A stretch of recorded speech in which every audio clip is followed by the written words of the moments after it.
Привет, друзья! Как дела? My name is Fedor. Welcome back to Be Fluent in Russian podcast. Today, we're gonna have a special episode. Today, I won't say almost a word in Russian because today, let's talk about our approach to learning Russian and how we should learn Russian and what's the best way to do so.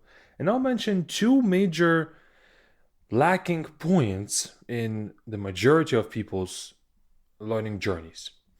The reason why I can say this with confidence is because we've had hundreds and hundreds of lessons with our students from the camp, from the class, and for the majority of them, whenever we talk, they say, "Well, I'm not making enough progress. You know, can you help me out?" And almost always, these two things are lacking from their, I guess, routine and their daily approach to Russian. They lack two most important things in language learning. And I'll talk about both of those just shortly. But I want to start somewhere, I guess, distant. How we learn, or what defines our, I guess, approach to learning languages. Why do we learn the way we learn? It starts with school. It starts with our approach to learning almost anything in school, especially if you had a second language class or like Spanish class or French or something. In my case, it was English.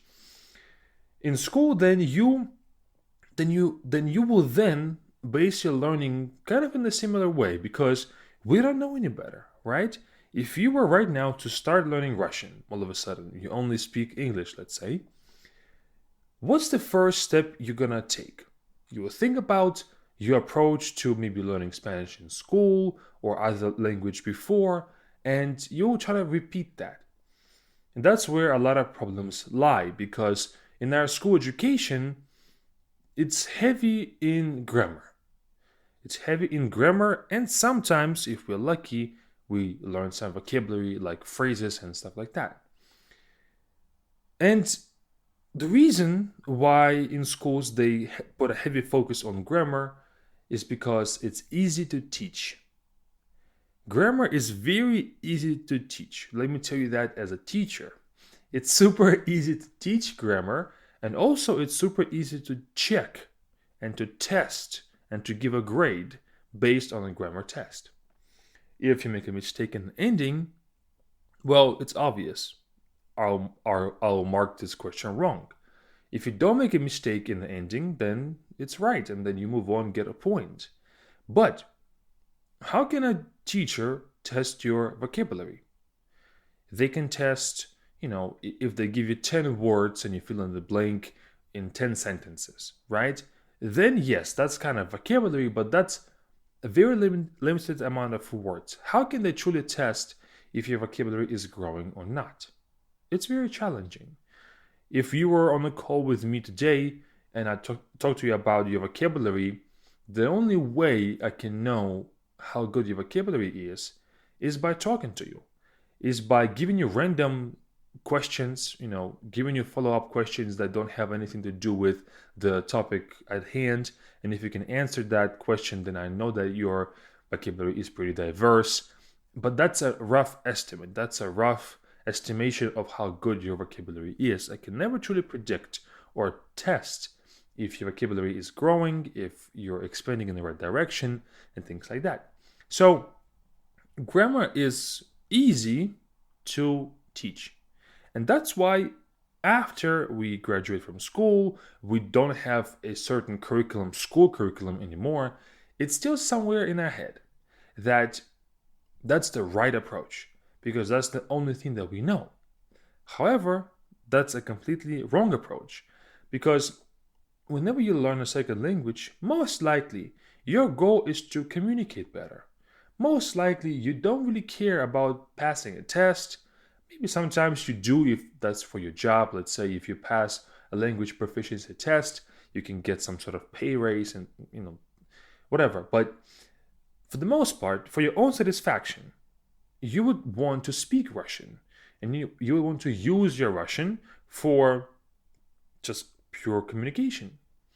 And that's where we have to kind of adjust our learning a bit, because grammar will not contribute to our communication improving. As much as we hope it would, it really does not. And second kind of contributing factor to our wrong approaches is ads, is advertisement online, but not only ads, but also video titles, thumbnails, just clickbait all around us. Because that's all that it is. It's clickbait. There's no truth to it almost ever. I've seen a whole bunch of things say, I learned Spanish in 2 weeks.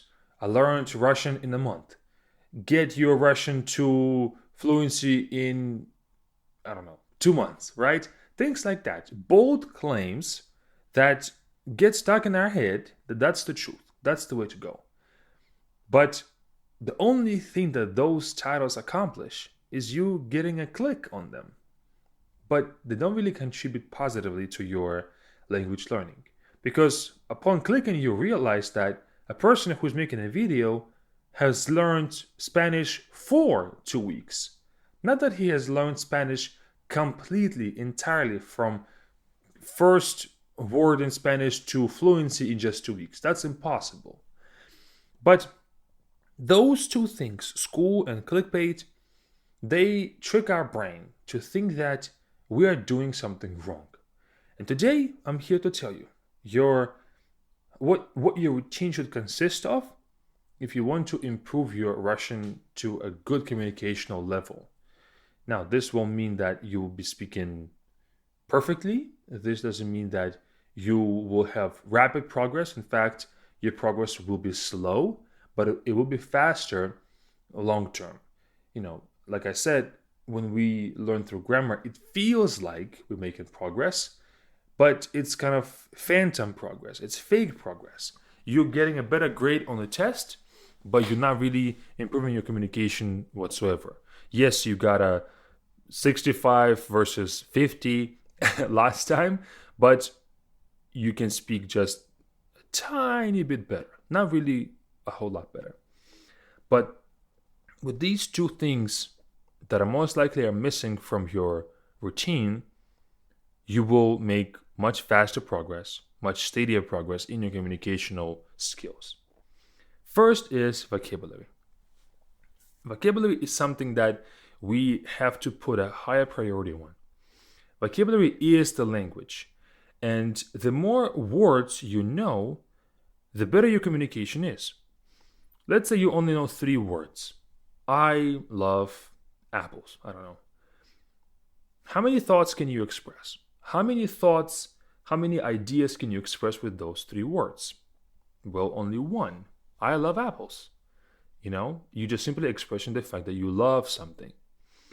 What if you learn 2 more words? She, oranges. Okay? Now you can say, I love apples. I love oranges. She loves apples. She loves oranges. So by learning 2 new words, you can now express 4 ideas. Okay? So the more vocabulary you learn, the more ideas you can express. And it doesn't matter if your grammar is flawless. You make 0 mistakes in prefixes, endings, spellings, all of that. If you don't know the words, you cannot communicate. And so we have to put a higher priority on vocabulary. And again, it doesn't feel like vocabulary is something useful because we didn't learn it in school like that. I remember if I go back to my learning process of English when I was in school, what we would do would be, let's say I have English classes maybe like 2-3 times a week, let's say, right? So 2-3 hours a week with homework and all that. But for 1 week, we would cover 1 unit, which typically was 1 page and the second page. So 2 big pages of a textbook. And most likely that unit would be titled something in grammar, like present tense, maybe past tense, maybe something else. And on that book, or those 2 pages, you would have maybe 2 word lists. 10 words each. So for 1 week, we would learn 20 words. But we wouldn't learn those 20 words, and then you would think that, okay, 20 words per week, that's a pretty good number. But we will only cover it a few times, maybe do a little test on them, and move on to the next 20 words. Those 20 words never stuck, and I could never use them, like even 2 weeks after I covered them. So, with vocabulary, when you learn it, the reason why a lot of people kind of either don't even get into it or they drop from like learning vocabulary is because whenever you learn vocabulary, you really don't feel like you're making progress. It doesn't feel like you're progressing, right? If you take a test, it's going to be most likely the same exact grade. But with time, with weeks and weeks and weeks of learning, you accumulate so much vocabulary that you truly unlock a new communication level. So, with vocabulary, I'll talk about how to learn vocabulary as well, and kind of strategies so you won't forget the words and things like that. But let's just imagine 50 words per week. 50 words per week. And we have 50 weeks in a year roughly, right? That's 2,500 words. That's a lot of words. For reference, A1 level vocabulary is about 1,000 words. So realistically, within a year, you can learn A1, A2 vocabulary.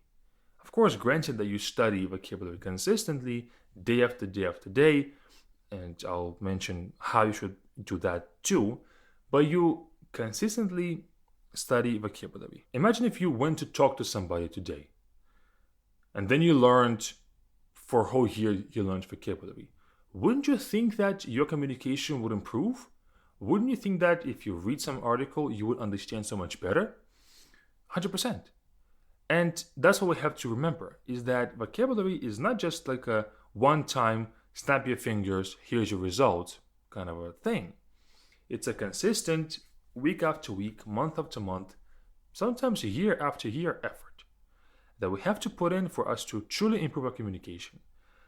And, sometimes that seems to be a little boring, feels like it's redundant, but it's really not. So, first part of vocabulary is finding the right words, not just like random niche words that you will never use. And secondly is to learn it properly so you won't forget it. So for finding new words, you can go two ways. You can find new words yourself, or you can maybe get a list of words or let some app tell you what to learn. Both ways have their pros and cons. For finding a list of words, biggest pro is that it saves you time. It saves you time. You don't have to find the new words yourself. Don't have to go through the, kind of like a rigorous effort to find the words that you're missing currently, that are currently stopping your communication. So that's the biggest pro of it. The biggest con is that sometimes you may live in a certain area in the world that you use specific vocabulary, or you have a habit that uses very specific vocabulary, or a job. So, in other words, you won't learn vocabulary for you. You won't learn vocabulary that would describe your situation. Maybe within that A1 level vocabulary list, you won't find your job, your job title, because most likely it won't be there. It will be maybe like an A2, B1, B2, maybe sometimes level. But then somebody asks you, hey, where do you work? Right? You're not going to have an answer. Only until you reach that A2, B1 level. So that's the two biggest pros and cons. But moving on to, finding new words yourself. Again, biggest pro is that you truly find the words that are currently limiting you. Imagine, just think of, vocabulary as a forest, and you're going down this path. And right there on your path is a tree growing. If you don't knock it off right now, you have to go around it each time and time and time again. It's kind of tiring. You have to go around that tree, but instead you could just really chop it down and have a clear path, straight path to your, I guess, walking, right? Same with vocabulary. If you don't address sometimes the obvious kind of obstacles in your vocabulary, then you can really limit your communication. Meaning that if you find a list and you start working through a list, a lot of the times what that list will have is a whole bunch of nouns, adjectives like animals, colors, maybe countries and professions and things like that. But what about verbs? What about action words? To open, to close, to turn on, to turn off. You need to learn those too. Sometimes, if you only rely on lists, you will have a harder time just constructing thoughts at first until you learn all the words that would be needed for that thought. So, my recommendation for how to find proper words is kind of 50-50. Get a list of words. I recommend you going for A1 list. You can find it online. It's also going to be shared with our camp students coming up on July 10th. So we just share A1, A2, B1, B2, up to you, whatever list you want to get. You can get that as well. And so get A1 level vocabulary because they will have a lot of words that are common for a lot of people. It's not just like a list of animals, colors, maybe, again, like I said, countries, professions. No, they will have a very kind of inclusive list of verbs, adjectives, nouns, everything to cover all the most basic, most used vocabulary in Russian by natives. And yes, that's a good start for lists. And then another half, supplement that with learning words that you would need to express your ideas, your thoughts. Just simply go for maybe like speaking on any topic or writing a short paragraph on any topic and talk about something like your friends, your hobbies, your job, yourself, your plans for tomorrow. And as you're writing that text, pay attention. What are the words that you're struggling with? If you do know them, maybe you have to think about them for a little longer than other words. And secondly, maybe there's some words that you don't know how to say or don't know how to properly say certain things like a phrase or a word in Russian. Well, those would be your needed words. And you truly do need to add them to your vocabulary. Okay? So the two-part vocabulary building technique is rely on the lists. And then secondly, create your own list. Find your own words that you need to describe yourself, describe your thoughts, describe your day, describe something about you. Because I can guarantee you that no list of words will cover all the vocabulary that you need today to talk about things. Okay? And then, once you find a good list of words, maybe 50 per week, then how do you practice them so you won't forget them? What do you do on a daily basis? I recommend you do flashcards or another system that would have these two things. Because flashcards is a great tool, great system. And you might say, well, flashcards, I did it in school, it didn't work. If you did it for other subjects outside of languages, do try it as well, okay? So, flashcards have, I guess flashcards approach has these two major things that you 100% need whenever you learn languages or whenever you learn vocabulary. First is testing. It's testing your memory.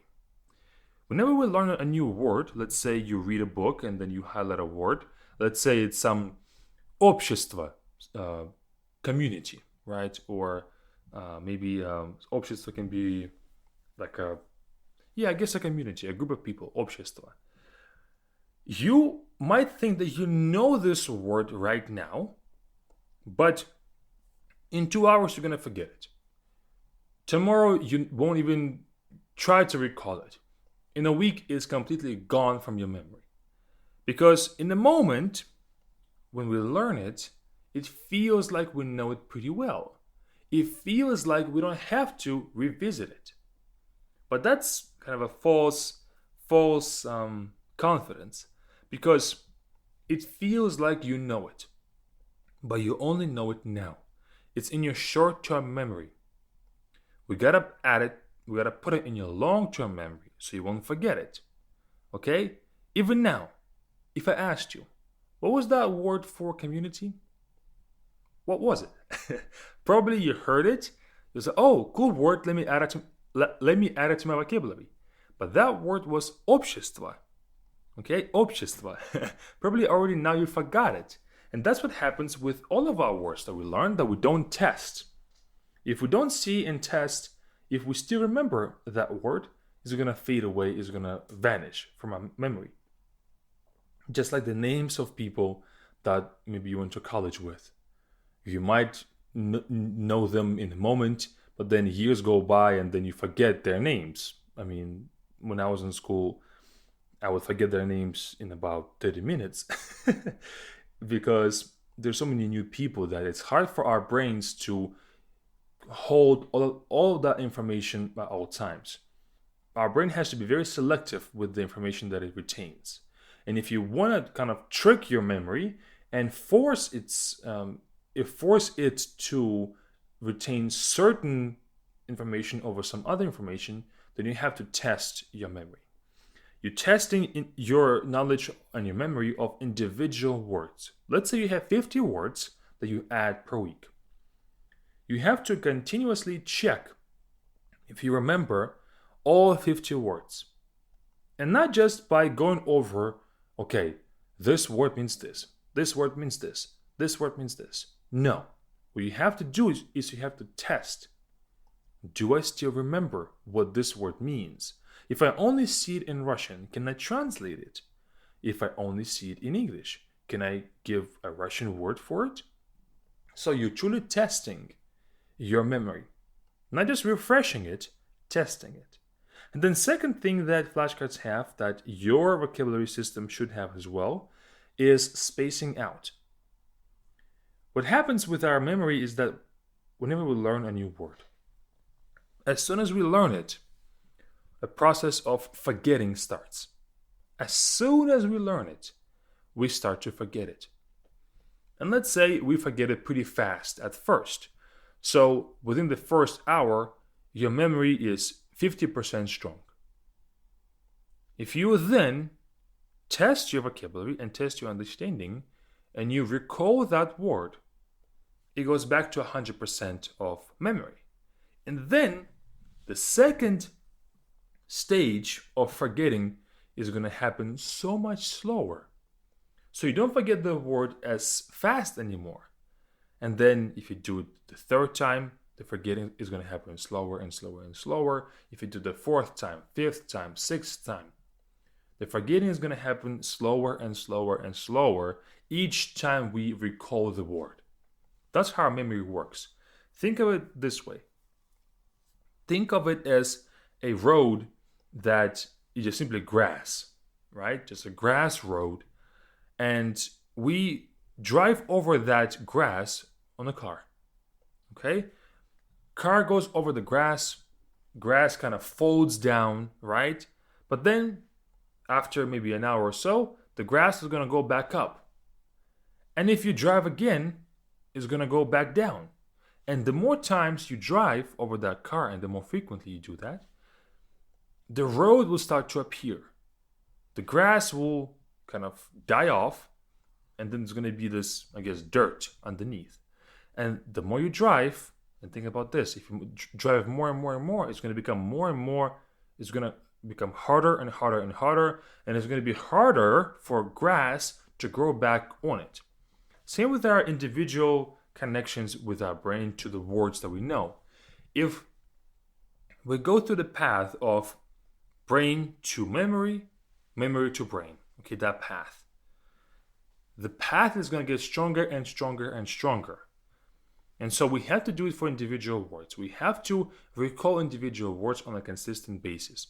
I prefer flashcards for myself and for anybody that, kind of ask me for some advice, is that flashcards is really the best tool because it does have those two things. It's testing your knowledge and your memory, and it gives you some spacing out. If you're struggling with a word, it's going to come back. It's going to come back more frequently. If a word is super easy, it's going to go away for a longer period of time. So the words that you struggle with will be there more frequent, so you can learn them. And the words that are easy will go away, so they won't interfere with the hard words. That's the beauty of flashcard apps. Any flashcard app will do. There's a whole bunch of them that are pretty good. And now on to the second pillar of your Russian that is most likely missing, and that is speaking. We do a whole bunch of consuming. We watch videos, read books, maybe listen to songs, watch shows, movies, all of that. And we take in a lot of Russian, but we don't produce enough of Russian. Meaning that we don't write enough texts in Russian, we don't speak enough Russian, we only do the kind of the consumption. We don't do enough creation of Russian. And so what happens is we know a whole lot, but it's a whole lot of theory knowledge. It's like if you went to class and you learned something, like let's say it's, engineering, right? And you only listen to the teacher. You only listen to their theory, to what they say, to how they do things themselves, and all this theory knowledge. And you don't do anything practical. Well, can we call you an engineer? Most likely not, because you haven't tried anything. It feels like you know a whole lot, but that knowledge is not practical.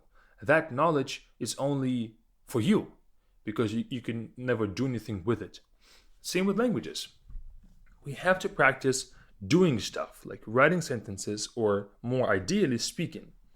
I'll start with the easiest solution, and I'll move on to more like better and better solutions for this problem. The first thing you can do is just start writing texts. Every time you practice your Russian, do like a good paragraph of a certain topic, like your friends, maybe your hobbies, maybe your, work, anything whatsoever. Just talk about yourself and write a paragraph on that. But don't use your phone, translators, just do it yourself. Try to put the words that you have been learning into thoughts, into ideas. That's the first thing. Second layer, second level, a bit better, is do the same thing, but record yourself. Record your, audio of you speaking on the same topic. The reason why it's better is because you have less time to think.